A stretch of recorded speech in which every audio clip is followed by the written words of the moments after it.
ಆಕಾಶವಾಣಿ ಬಾಂಧನಿ ಪೂರಕ ಶಿಕ್ಷಣ ಕಾರ್ಯಕ್ರಮ. ಸ್ವಾತಂತ್ರ್ಯ ಅಮೃತ ಮಹೋತ್ಸವದ ಸಂದರ್ಭದಲ್ಲಿ ಭಾರತದಲ್ಲಿ ಶಿಕ್ಷಣದ ಇತಿಹಾಸ ಕುರಿತು ಡಾಕ್ಟರ್ ಎಚ್.ಎಸ್. ಗಣೇಶ್ ಭಟ್ ಅವರೊಂದಿಗೆ ಸಂವಾದ. ಪ್ರಸ್ತುತಿ ಎಸ್.ಆರ್. ಭಟ್. ಕೇಳುಗರೆ, ಭಾರತದ ಸ್ವಾತಂತ್ರ್ಯ ಅಮೃತ ಮಹೋತ್ಸವವನ್ನು ಆಚರಿಸ್ಕೋತಾ ಇದ್ದೀವಿ. ಈ ಅಮೃತ ಮಹೋತ್ಸವದ ಸಂದರ್ಭದಲ್ಲಿ ಶೈಕ್ಷಣಿಕ ರಂಗದಲ್ಲಿ ಏನೆಲ್ಲ ಬದಲಾವಣೆಗಳಾಯಿತು ಅನ್ನೋದಂತಹ ತಿಳ್ಕೊಳ್ಳೋ ಪ್ರಯತ್ನವನ್ನು ನಮ್ಮ ಇಂದಿನ ಕಾರ್ಯಕ್ರಮದಲ್ಲಿ ಮಾಡ್ತಾ ಇದ್ದೀವಿ. ಸ್ವಾತಂತ್ರ್ಯ ಬಂದು 75 ವರ್ಷ ಆದ ನಂತರದಲ್ಲಿ ನಾವು ಯಾವೆಲ್ಲ ಬದಲಾವಣೆ ಕಂಡ್ವಿ ಅನ್ನೋದನ್ನು ತಿಳ್ಕೊಳ್ಳೋಕ್ಕಿಂತ ಮೊದಲು ಶಿಕ್ಷಣ ರಂಗದಲ್ಲಿ ಆರಂಭದಿಂದ ಇಲ್ಲಿಯವರೆಗೆ ಆದಂತಹ ಘಟನೆಗಳನ್ನು ಮೆಲುಕು ಹಾಕ್ಕೊಳ್ತಾನೆ ನಮ್ಮ ಕಾರ್ಯಕ್ರಮವನ್ನು ಪ್ರಾರಂಭ ಮಾಡೋದಕ್ಕೆ ಪ್ರಯತ್ನ ಮಾಡ್ತಾ ಇದ್ದೀವಿ. ಇಂದಿನ ಈ ಒಂದು ಶೈಕ್ಷಣಿಕ ಕ್ರಾಂತಿಗೆ ಸಂಬಂಧಪಟ್ಟ ಹಾಗೆಯೇ ತಿಳಿಸೋದಕ್ಕೆ ನಮ್ಮೊಟ್ಟಿಗಿದ್ದಾರೆ MES B.Ed ಕಾಲೇಜಿನ ನಿವೃತ್ತ ಪ್ರಾಂಶುಪಾಲರು, ಕರ್ನಾಟಕ ರಾಜ್ಯದ ಹಲವಾರು ಶೈಕ್ಷಣಿಕ ಸಮಿತಿಗಳು ಮತ್ತು ಕಾರ್ಯಾಗಾರಗಳಲ್ಲಿ ಭಾಗವಹಿಸಿ ಶಿಕ್ಷಣ ತಜ್ಞರು ಅಂತಾನೆ ಹೆಸರಾದಂತಹ ಡಾಕ್ಟರ್ ಎಚ್.ಎಸ್. ಗಣೇಶ್ ಭಟ್ ಅವ್ರನ್ನ ಮಾತನಾಡಿಸ್ತಾನೆ. ಈ ಶೈಕ್ಷಣಿಕ ಬದಲಾವಣೆಗಳು ಆರಂಭದಿಂದ ಇಲ್ಲಿಯವರೆಗೆ ಏನಾಯಿತು ಅನ್ನೋ ಒಂದು ಮೆಲುಕು ಹಾಕೋ ಪ್ರಯತ್ನವನ್ನು ಮಾಡ್ತಾ ಇದ್ದೀವಿ. ಡಾಕ್ಟರ್ ಎಚ್.ಎಸ್. ಗಣೇಶ್ ಭಟ್ ಅವರೇ, ನಮಸ್ಕಾರ. ನಮಸ್ಕಾರ ಭಟ್ರೆ. ಈಗ ನಮ್ಮ ಕೇಳುಗರಿಗೆ ಸ್ವಾತಂತ್ರ್ಯ ಅಮೃತ ಮಹೋತ್ಸವದ ಸಂದರ್ಭದಲ್ಲಿ ನಮ್ಮ ಶೈಕ್ಷಣಿಕ ಬದಲಾವಣೆಗಳು ಹೇಗೆಲ್ಲ ಆಯಿತು ಅಂತ ತಿಳಿಸೋ ಪ್ರಯತ್ನವನ್ನು ಮಾಡೋದಕ್ಕಿಂತ ಆರಂಭದಲ್ಲಿ ಸ್ವಾತಂತ್ರ್ಯ ಬಂದ ನಂತರ ಆಮೇಲೆ ಮಾತನಾಡೋಣ. ಸ್ವಾತಂತ್ರ್ಯ ಪೂರ್ವದಲ್ಲಿಯೂ ಕೂಡ ಶಿಕ್ಷಣ ರಂಗದಲ್ಲಿ ಹಲವಾರು ಕ್ರಾಂತಿಗಳಾಗಿವೆ. ಅಲ್ಲಿಂದನೇ ಆರಂಭ ಮಾಡ್ಬೋಣ. ಭಾರತದ ಶಿಕ್ಷಣ ಪದ್ಧತಿಯ ಸುಧಾರಣೆ ಬಗ್ಗೆ ಮಾತಾಡಬೇಕು ಅಂದರೆ ಭಟ್ರೆ, ತಾವು ಹೇಳಿದಾಗೆ ಇದು ಒಂದು ಕ್ರಾಂತಿ ಅನ್ನುವ ಪದವನ್ನೇ ನಾವು ಬಳಸಬೇಕಾಗತ್ತೆ. ಹೌದು. ಯಾಕೆಂದರೆ ಯಾವುದೇ ದೇಶದಲ್ಲಿ ಸಮಾಜದಲ್ಲಿ ಬದಲಾವಣೆ ಆಗಬೇಕು ಅಂತಂದರೆ ಕ್ರಾಂತಿಯ ಮೂಲಕವೇ ಬದಲಾವಣೆಯ ಹೊರತು ಯಾವುದೋ ಒಂದು ಸಮಿತಿ ಏನೋ ಒಂದು ವರದಿಯನ್ನು ಕೊಟ್ಟರೆ ಅದು ವರದಿ ಅನುಷ್ಠಾನ ಆಯಿತಾ ಆಗಿಲ್ವಾ ಅನ್ನೋದನ್ನು ನೋಡಿದ ಮಾತ್ರಕ್ಕೆ ಶಿಕ್ಷಣದ ಬದಲಾವಣೆ ಸಾಮಾನ್ಯ ಆಗೋದಿಲ್ಲ. ಹೌದು. ಆ ರೀತಿಯಲ್ಲಿ ಯೋಚನೆ ಮಾಡಿದಾಗ ಸ್ವಾತಂತ್ರ್ಯ ಪೂರ್ವ ಅವಧಿಯಲ್ಲಿ ಅನೇಕ ಶೈಕ್ಷಣಿಕ ಸುಧಾರಣೆಗಳು ಆಗಿದೆ. ಇವುಗಳಲ್ಲಿ ನಾವು ಪ್ರಾಚೀನ ಯುಗ, ಮಧ್ಯಯುಗ ಮತ್ತು ಬ್ರಿಟಿಷ್ ಯುಗ ಇದನ್ನು ನಾವು ಹೇಳಲೇಬೇಕು. ಕಾರಣ ಬ್ರಿಟಿಷರು ಸುಮಾರು 200 ವರ್ಷಗಳ ಕಾಲ ನಮ್ಮನ್ನು ಅವರು ಆಳಿದ್ರು. ಪ್ರಾಚೀನ ಯುಗ ಅಂದ ತಕ್ಷಣ ವೇದ ಮತ್ತು ಬುದ್ಧನ ಕಾಲ ಆಗುತ್ತೆ. ವೇದ ಕಾಲದಲ್ಲಿ ಶಿಕ್ಷಣ ಸಾರ್ವಜನಿಕರಿಗೆ ಸಿಗುವ ಹಾಗೆ ಇರಲಿಲ್ಲ. ಆದರೆ ಯಾವುದೋ ಒಂದು ಕುಟುಂಬಗಳಿಗೆ ಮತ್ತು ಯಾವುದೋ ಒಂದು ವರ್ಗದ ಜನರಿಗೆ ಸಿಗುವಂತೆ ಅಲ್ಲಿತ್ತು. ಹೌದು. ಹಾಗಂದ ಮಾತ್ರಕ್ಕೆ ಬೇರೆಯವರಿಗೆ ಶಿಕ್ಷಣ ಇರಲೇ ಇಲ್ವಾ ಅಂದರೆ ಅದನ್ನು ನಾವು ಪೂರ್ತಿಯಾಗಿ ಒಪ್ಪಿಕೊಳ್ಳೋದಕ್ಕಾಗೋದಿಲ್ಲ. ಕೆಲವು ಸಂದರ್ಭಗಳಲ್ಲಿ ಅವರಿಗೂ ಕೂಡ ಶಿಕ್ಷಣಗಳು ಸಿಗ್ತಾ ಇತ್ತು. ಆದರೆ ಒಂದು ವರ್ಗದ ಜನರಿಗೆ ಮಾತ್ರ ಶಿಕ್ಷಣ ಪರಿಪೂರ್ಣವಾಗಿ ವಂಚಿತವಾಗಿತ್ತು. ವೇದ ಕಾಲದ ಶಿಕ್ಷಣ ಅಂತ ಡಾಕ್ಟರ್ ಎಚ್.ಎಸ್. ಗಣೇಶ್ ಭಟ್ ಅವರು ಹೇಳ್ತಾ ಇದ್ರಿ. ವೇದ ಕಾಲದ ಶಿಕ್ಷಣವನ್ನು ಸಾಮಾನ್ಯವಾಗಿ ನಾವು ಸಂಸ್ಕೃತ ಭಾಷೆಯಲ್ಲಿಯೋ ನೋಡ್ತಾ ಇದ್ವಿ ಅಂತ ಅಂದ್ಕೊಂಡಿದ್ದೀನಿ. ಹಾಗೆಲ್ಲ ಇದ್ದದ್ದು ಸಂಸ್ಕೃತ. ಪಾಲಿ ಭಾಷೆ ನಂತರದಲ್ಲಿ ಬುದ್ಧ ಬಂದ ಮೇಲೆ ಪಾಲಿ ಭಾಷೆ ಪ್ರಾರಂಭ ಆಯಿತು. ಆ ವೇದ ಕಾಲದಲ್ಲಿ ಇದ್ದಂಥದ್ದು ಗುರುಕುಲ ಶಿಕ್ಷಣ ಅಂತ ಕರೀತೇವೆ. ಗುರುಕುಲ ಅಂದ ತಕ್ಷಣ ಈಗಿನವರು ಎಲ್ಲರೂ ಏನಂತ ಅಂದ್ಕೊಂಡಿರ್ತಾರೆ ಅಂದರೆ ಯಾರೋ ಒಬ್ಬರು ಋಷಿಗಳು 4 ಜನ ಹುಡುಗರನ್ನು ಕೆಳಗೆ ಕೂರಿಸಿ ಒಂದು ಮರದ ಕೆಳಗಡೆ ಪಾಠ ಹೇಳ್ಕೊಡ್ತಾ ಇದ್ದಂಥ ಒಂದು ಪದ್ಧತಿ ಅಂತ ಅಂದ್ಕೊಂಡಿರ್ತಾರೆ. ಆದರೆ ಗುರುಕುಲದಲ್ಲಿ ನಾವು ಇವತ್ತು ಯಾವುದನ್ನು 64 ವಿದ್ಯೆಗಳು ಅಂತ ಕರೀತೇವೆ ಆ ಎಲ್ಲ ವಿದ್ಯೆಗಳದ್ದು ಕೂಡ ಪಾಠ ಪ್ರವಚನ ಗುರುಕುಲದಲ್ಲಿ ನಡೀತಾ ಇತ್ತು. ಆ ನಂತರದಲ್ಲಿ ನಮ್ಮ ಕೇಳುಗರಿಗೂ ಸ್ಪಷ್ಟಪಡಿಸೋಣ, ಈಗಿನ ತರಹದಲ್ಲಿನ ಶಿಕ್ಷಣ ಅದು ಆಗಿರಲಿಲ್ಲ. ಶ್ರೋತೃ ಮಾಧ್ಯಮ ಇತ್ತು. ಆಗ ಅದು ಬರವಣಿಗೆ ಹೆಚ್ಚಿಗೆ ಇರಲಿಲ್ಲ. ಆಗ ಇದ್ದಾಗ ಏನನ್ನ ಉಪಾಧ್ಯಾಯರಿಂದ ವಿದ್ಯಾರ್ಥಿ ಕಲ್ತ್ಕೊಳ್ಬೇಕಾಗಿತ್ತೋ ಆತ ಕಲಿತಿದ್ದಾನ ಕಲಿತಿಲ್ವಾ ಅನ್ನೋದಕ್ಕೆ ಸಮಾಜದಲ್ಲಿ ಇರತಕ್ಕಂತಹ ಜನಗಳ ಮುಂದೆ ತಾನು ಕಲಿತಿರ್ತಕ್ಕಂಥ ವಿಚಾರವನ್ನು ಪ್ರಚುರಪಡಿಸಬೇಕಾಗಿತ್ತು. It was a very big challenge. ಅದಕ್ಕೆ ಆಗಿನ ಕಾಲದಲ್ಲಿ ಇದಕ್ಕೆ ಘಟಿಕೋತ್ಸವ ಅನ್ನೋ ಪದವನ್ನು ಉಪಯೋಗಿಸಿದ್ರು. ಇವಾಗಲೂ ಕೂಡ ನಾವು ವಿಶ್ವವಿದ್ಯಾನಿಲಯಗಳಲ್ಲಿ ಘಟಿಕೋತ್ಸವ ಅನ್ನೋದನ್ನು ಕಾನ್ವೊಕೇಶನ್ ಅಂತ ಕರೆದು ಬಿಡ್ತೇವೆ. ಆದರೆ ಘಟಿಕೋತ್ಸವದಲ್ಲಿ ಶಿಕ್ಷಣ ಹೇಗಿತ್ತು ಅಂತಂದರೆ, ಯಾರೋ ವ್ಯಾಕರಣವನ್ನು ಓದಿದ್ದಾರೆ ಅಂತ ಇಟ್ಕೊಳ್ಳೋಣ.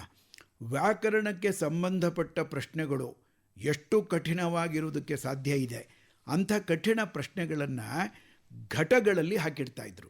ಘಟ ಅಂದರೆ ಒಂದು ಮರದ ತಂಬಿಗೆ ಕೊಡ.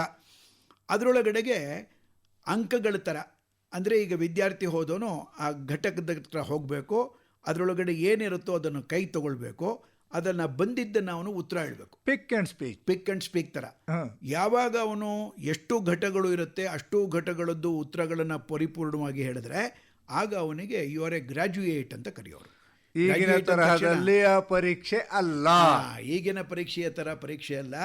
ಆಗ ಅವನು ಆ ಸಂಗೀತ ಇತ್ತು ಅಂದರೆ ಸಂಗೀತವನ್ನು ಪರಿಪೂರ್ಣವಾಗಿ ಹಾಡಬೇಕಾಗಿತ್ತು.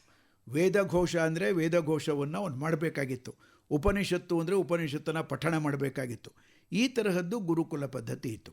ಡಾಕ್ಟರ್ ಗಣೇಶ್ ಭಟ್ ಅವರೇ, ಗುರುಕುಲ ಪದ್ಧತಿ ಅಂತ ಹೇಳಿಬಿಟ್ರಿ. ಗುರುಕುಲ ಪದ್ಧತಿಯಲ್ಲಿ ವಿದ್ಯಾರ್ಥಿಗಳನ್ನು ಅಂದರೆ ಮಕ್ಕಳನ್ನು ಈಗಿನ ತರಹ ಮನೆಯಿಂದ ಶಾಲೆಗೆ ಹೋಗಿ ಬಂದುವಂತಹ ಒಂದು ಪ್ರಸಂಗ ಇರಲಿಲ್ಲ. ಎಲ್ಲ ಮಕ್ಕಳುಗಳು ಕೂಡ ಗುರುಗಳ ಆಶ್ರಮದಲ್ಲಿ ಆಶ್ರಮವಾಸಿಗಳಾಗಿ ಎಲ್ಲ ರೀತಿಯ ವಿದ್ಯೆಗಳನ್ನು ಕಲಿಬೇಕಾಗ್ತಾ ಇತ್ತು ಅಂತ ಹೇಳ್ತಿದ್ದೀರಿ. ಅದಕ್ಕೆ ನಮಗೆ ನೆನಪಾಗುವಂತಹದ್ದು ಈ ಒಂದು ಶ್ಲೋಕ. ಗುರುಬ್ರಹ್ಮ ಗುರುರ್ವಿಷ್ಣು ಗುರುರ್ದೇವೋ ಮಹೇಶ್ವರಃ ಗುರುಃ ಸಾಕ್ಷಾತ್ ಪರಬ್ರಹ್ಮ ತಸ್ಮೈ ಶ್ರೀ ಗುರವೇ ನಮಃ. ಮಾತೃದೇವೋ ಭವ ಪಿತೃದೇವೋ ಭವ ಆಚಾರ್ಯದೇವೋ ಭವ ಅತಿಥಿದೇವೋ ಭವ. ಸದಾಶಿವಸಮಾರಂಭಾಂ ಶಂಕರಾಚಾರ್ಯಮಧ್ಯಮಾಂ ಅಸ್ಮದಾಚಾರ್ಯಪರ್ಯಂತಾಂ ವಂದೇ ಗುರುಪರಂಪರಾಂ. ಗುರುಬ್ರಹ್ಮ ಗುರು ವಿಷ್ಣು ಗುರುದೇವೋ ಮಹೇಶ್ವರ ಅನ್ನೋ ಥರದಲ್ಲಿ ಪ್ರತಿಯೊಂದನ್ನು ಕೂಡ ಗುರುವಿನಿಂದ ಮೌಖಿಕವಾಗಿ ಕಲಿಯುವಂತಹ ಒಂದು ಕ್ರಮ ಗುರುಕುಲ ಪದ್ಧತಿಯಲ್ಲಿ ಇತ್ತು. ಇದು ಇತಿಹಾಸ. ಅದಾದ ನಂತರದಲ್ಲಿ ಬರುವಂಥದ್ದೇ ಬುದ್ಧನ ಯುಗ. ಬುದ್ಧಂ ಶರಣಂ ಗಚ್ಛಾಮಿ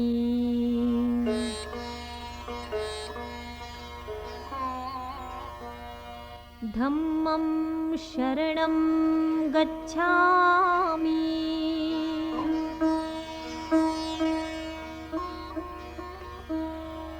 ಸಂಘಂ ಶರಣಂ ಗಚ್ಛಾಮಿ.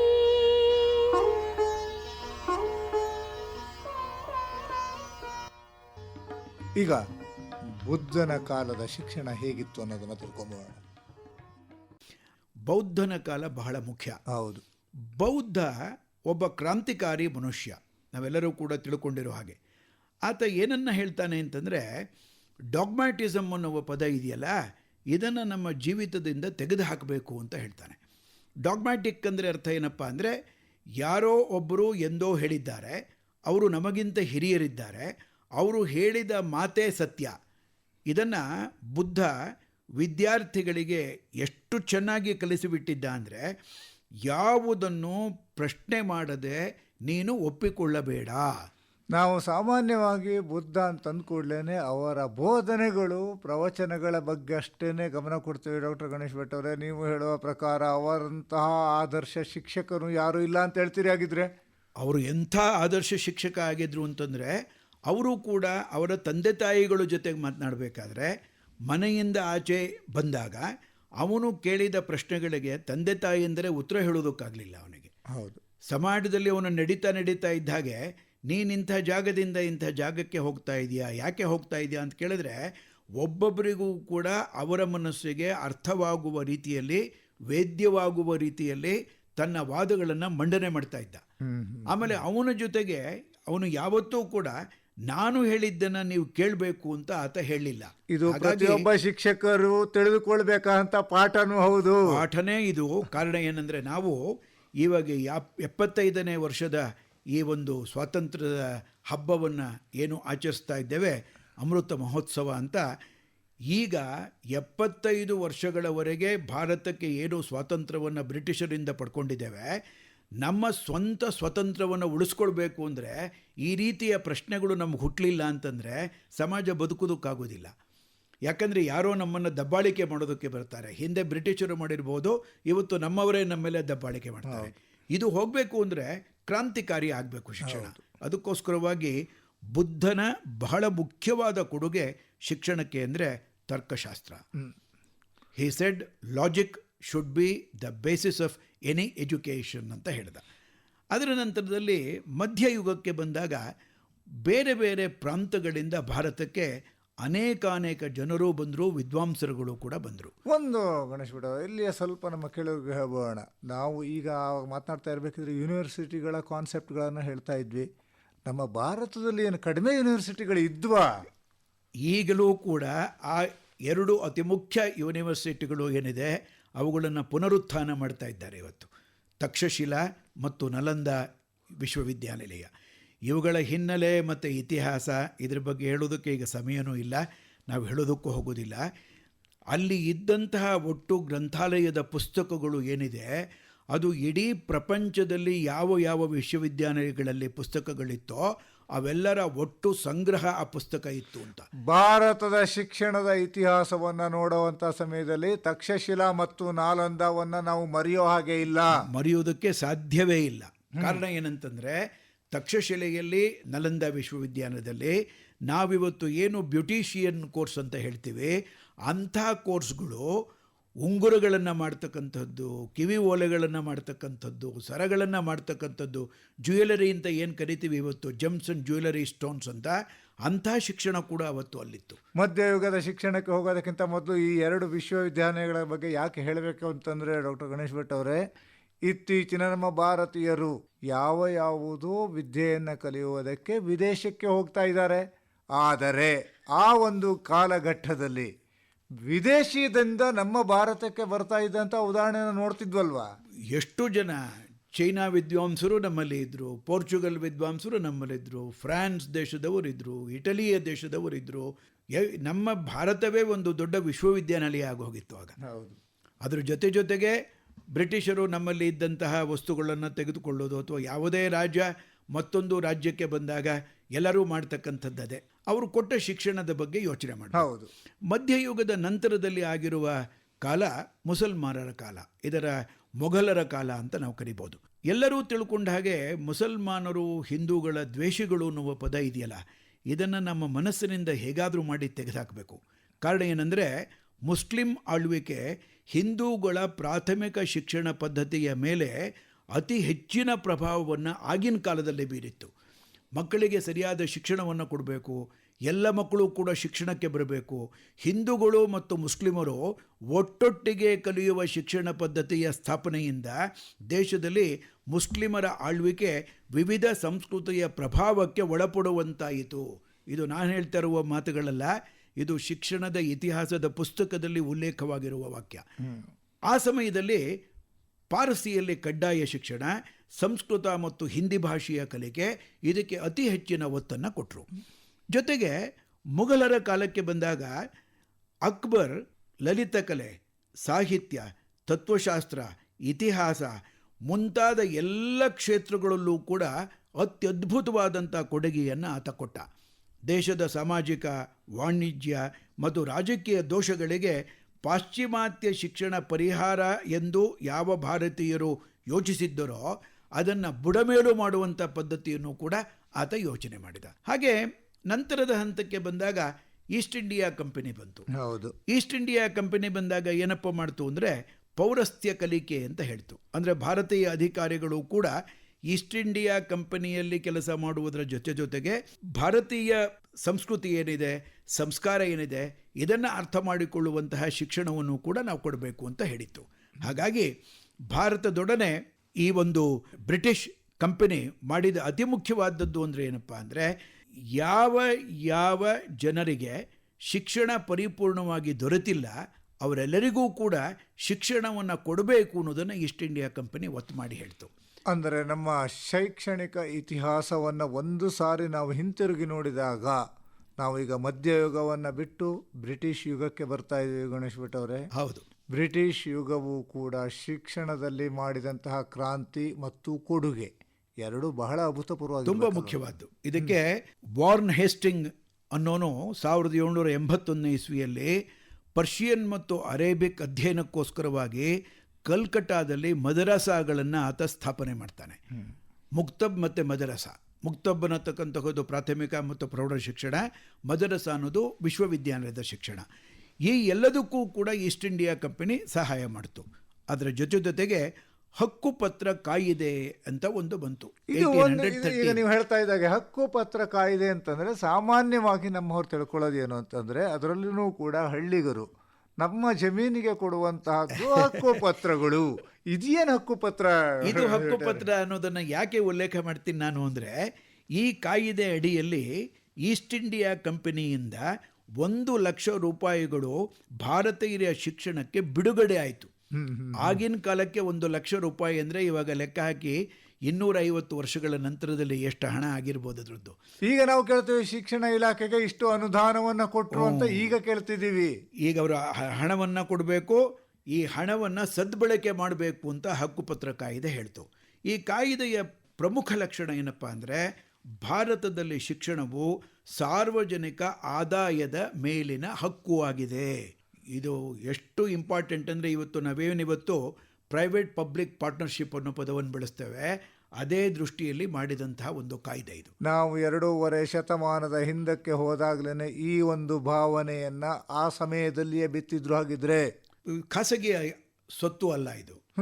ನೀನೊಬ್ಬ ಸಾರ್ವಜನಿಕ ಕ್ಷೇತ್ರದಲ್ಲಿ ಇರುವುದರಿಂದ ಸಾರ್ವಜನಿಕರು ಶಿಕ್ಷಣಕ್ಕೆ ನೇರವಾಗಿ ಪಾಲ್ಗೊಳ್ಳಬೇಕು ಅನ್ನತಕ್ಕಂಥದ್ದು ಅದರ ಮೂಲ ಉದ್ದೇಶ ಆಗಿದೆ. ಅದೇ ರೀತಿಯಲ್ಲಿ ಶಾಲಾ ಪುಸ್ತಕಗಳನ್ನು ಭಾರತೀಯ ಭಾಷೆಯಲ್ಲಿ ಬರೆಯತಕ್ಕಂಥದ್ದು ಪ್ರಾರಂಭ ಆಯಿತು.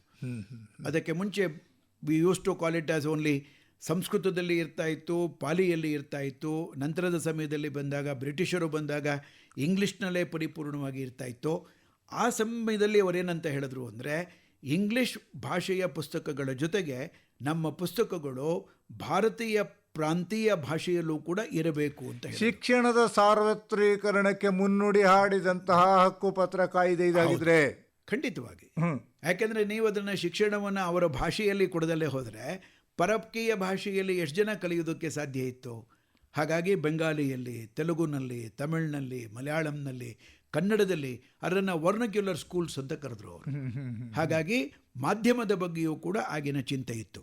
ಇನ್ನೊಂದು ಬಹಳ ಮುಖ್ಯ, ಈಗ 2020ನೇ ನ್ಯಾಷನಲ್ ಎಜುಕೇಷನ್ ಪಾಲಿಸಿ ಕೂಡ ಹೇಳುತ್ತೆ. 1833ನೇ ಇಸ್ವಿ ಬಗ್ಗೆ ನಾನೀಗ ಮಾತಾಡ್ತಾ ಇದ್ದೀನಿ. ವೃತ್ತಿ ಶಿಕ್ಷಣದ ಜೊತೆಗೆ ಮಹಿಳಾ ಶಿಕ್ಷಣವೂ ಸಹ ಕೇಂದ್ರ ಬಿಂದುವಾಗಿತ್ತು. ಬಂಗಾಳ, ಮಡ್ರಾಸ್ ಮತ್ತು ಮುಂಬೈ ಇವುಗಳಲ್ಲಿ ಮಹಿಳಾ ಶಿಕ್ಷಣಕ್ಕೆ ಅತ್ಯಂತ ದೊಡ್ಡ ಭದ್ರ ಬುನಾದಿಯನ್ನು ಹಾಕಿತ್ತು. ನಾವಿವತ್ತು ಹೇಳ್ತೀವಿ ವಿಮೆನ್ ಎಜುಕೇಷನ್ ಅಂತ. For women education was empowered to women 200 years ago. ಜೊತೆಗೆ ಪ್ರಾಥಮಿಕ ಶಿಕ್ಷಣ ಜೊತೆಗೆ ಮಾಧ್ಯಮಿಕ ಮತ್ತು ಉನ್ನತ ಶಿಕ್ಷಣಕ್ಕೂ ಕೂಡ ಅನೇಕ ಬದಲಾವಣೆಗಳನ್ನು ಇವರು ತಂದರು. ಬೋಧನಾ ಮಾಧ್ಯಮದ ಬಗ್ಗೆ ಇವತ್ತು ನಾವೇನು ಇಂಗ್ಲೀಷ್ ಮೀಡಿಯಂ ಸ್ಕೂಲ್ಸ್ ಅಂತ ಹೇಳ್ತೀವಿ, ಮತ್ತು ನ್ಯಾಷನಲ್ ಎಜುಕೇಷನ್ ಪಾಲಿಸಿ ಕೂಡ ಹೇಳುತ್ತೆ the language at the primary level must be of the regional tongue ಅನ್ನೋ ಪದ ಉಪಯೋಗಿಸ್ತಾರೆ.